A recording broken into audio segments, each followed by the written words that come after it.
여러분 안녕하십니까. 12월 21일 수요일인데요. 최근에 장세를 보면 그 대형주들은 이제 확연히 조정하는 분위기가 강하고요. 개별 종목 쪽으로 어떠한 재료가 하나 나온다고 하면 그쪽으로 집중적으로 매수세들이 쏠리는, 특히 이제 그 중소형주 같은 경우 공매도라든가 이런 그 기관과 외국인의 매물을 피할 수 있기 때문에 그런 쪽으로 집중되는 경향이 상당히 강하죠. 그래서 오늘 시간에는 그 포스코 엠텍이 오늘 3,100만 주가 이렇게 거래가 되면서 우리가 차트로 볼 때 주가가 리튬과 관련해 가지고 그동안 그 5,000원대의 저점에서 주가가 단계별 상승을 거쳐서 11,700원까지 12월 달에 국제 리튬 가격의 상승으로 인해서 급등했다가, 또 사실 일부에서 포스코 엠텍은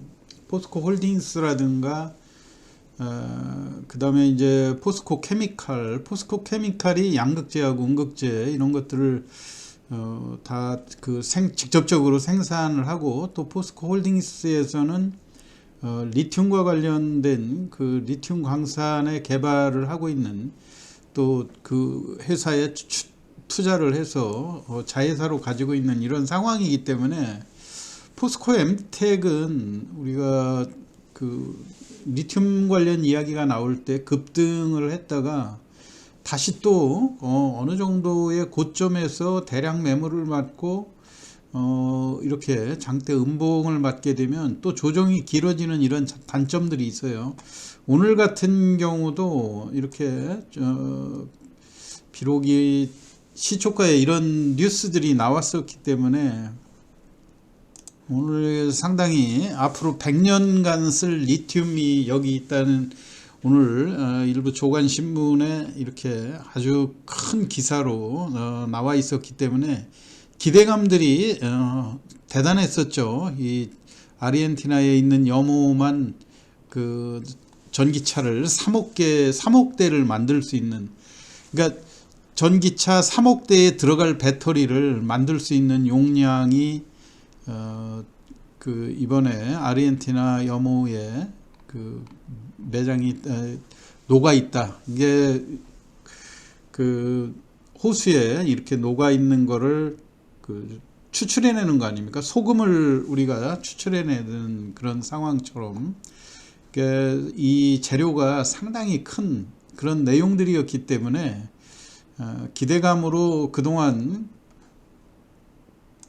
이 포스코 케미칼 같은 경우 뉴스에 민감한 그런 종목으로 우리가 알고 있죠. 그래서 주가가 급등했다가 조정할 때는 또 리튬하고 관련 없다고 하는 것들이 부각되면서 주가도 이렇게 올라가는데, 그럼에도 불구하고 제가 볼 때는 몇 가지 점에서 포스코 엠텍이 물론 직접적으로 포스코 그룹 내에서 포스코 엠텍은 철강제를 포장한다든가 또는 일부 알루미늄이라든가 망간을 이용한 합금 그런 그 분야의 그 업무가 세분화되어 있기는 하지만, 우리가 제가 보는 견지에서는 앞으로 포스코 엠텍에 대한 메리트가 기존의 포스코 홀딩스라든가 포스코 케미칼보다는 더 유리할 수 있다 하는 측면에서 설명을 드리는데요.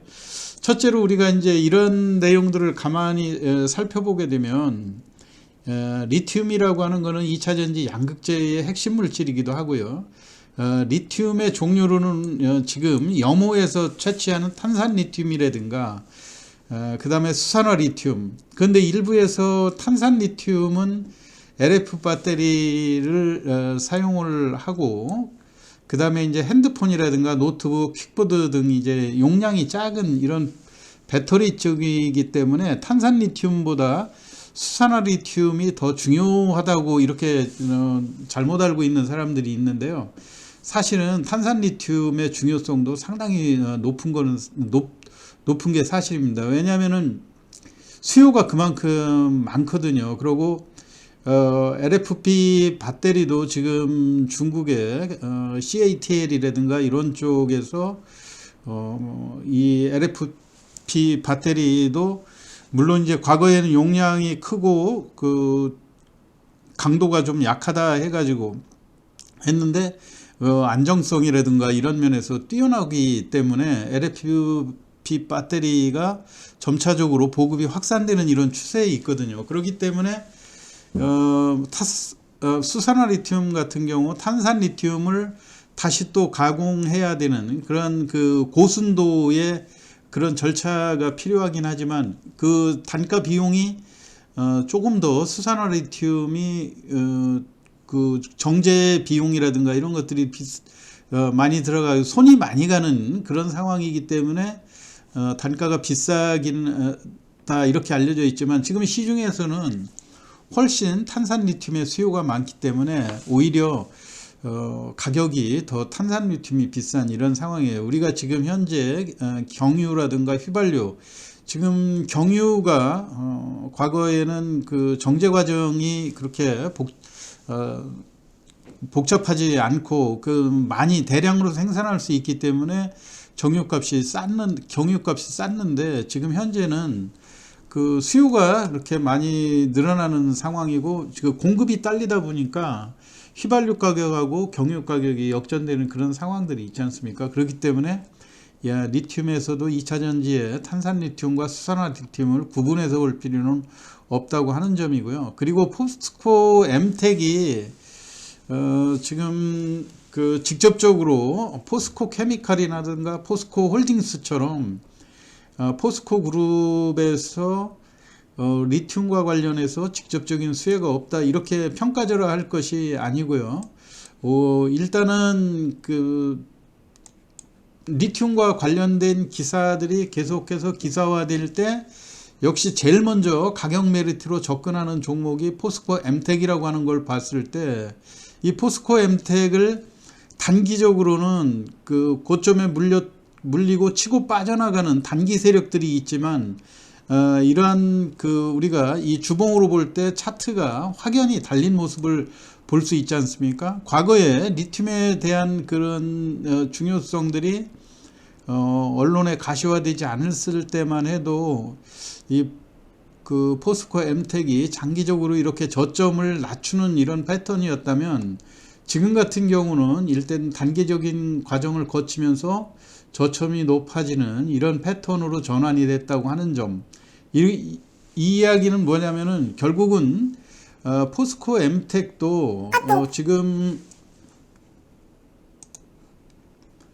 포스코 엠텍에 대해서도 중장기로 투자하는 그런 투자자들이 늘어나고 있다고 하는 것을 단적으로 보여주는 예라고 생각이 되고요. 우리가 이제 이 위에도 오늘 같은 날 그 포스코 케미칼이라든가 포스코 홀딩스 같은 경우 이러한 호재가 나왔음에도 주가가 계속해서 견디지 못하고 단기적인 상승에 마감이 됐다고 한다면 모든 매수세들이 포스코 엠텍으로 집중된 이런 모습들을 볼 수 있는 거죠. 그거는 주가에 대한 절대 가격에 대해서 메리트가 포스코 엠텍이 가지고 있다 이렇게 볼 수가 있는 거고요. 두 번째는 포스코 엠텍도 단순한 철강제 포장에 머물러 있는 것이 아니고 알루미늄이라든가 망간 이런 거를 이용한 합금 소재를 개발하는 기술을 포스코 엠텍이 가지고 있다 이런 이야기거든요. 그렇기 때문에 지금처럼 포스코가 리튬이라고 하는 엄청난 이런 그 대규모 호재를 만났을 때 앞으로 리튬을 활용한 다양한 그 계열사에서 이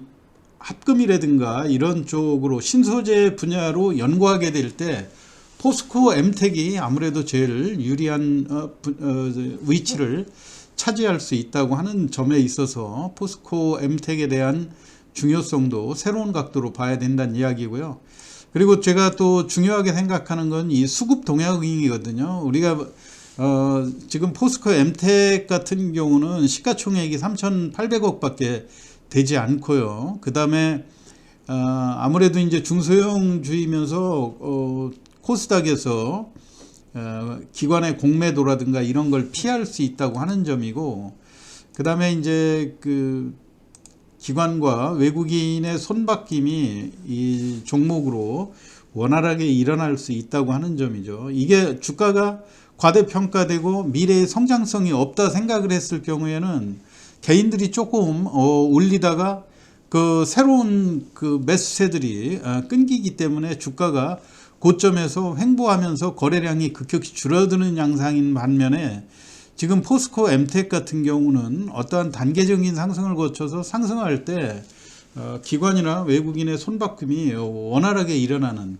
그러니까 어느 정도 그 개인들이 어떠한 가격 부담 때문에 접근하기 어려울 때 이러한 그 매물대를 강력하게 돌파시켜 주는 게 외국인과 기관의 역할이거든요. 이런 면에서 볼 때 오늘 같은 경우에도 물론 장중에 포스코 케미칼이 20%가 넘는 상승해서 종가 무렵에 10% 정도로 상승 부분을 상당 부분 반납한 이런 측면은 있지만요, 비교적 절대적인 거래량이라든가 비록 아침에 갭 상승을 극복하지 못하고 소폭 음봉으로 마무리되기는 했지만 외국인의 적극적인 매수의 흔적이 또 보인다고 하는 점, 또 개인들이 오늘 고점에 매도했던 개인들이 내일 또 이 주식이 외국인의 매수라든가 이런 거의 영향에 따라서 또 다시 급등할 때 얼마든지 또 순매수로 전환하면서 손바꿈이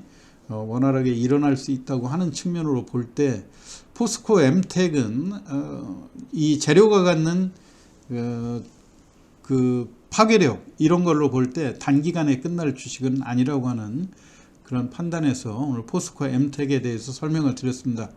참고하시기 바라고요. 오늘 시황 경청해 주셔서 감사합니다. 이상 마치겠습니다.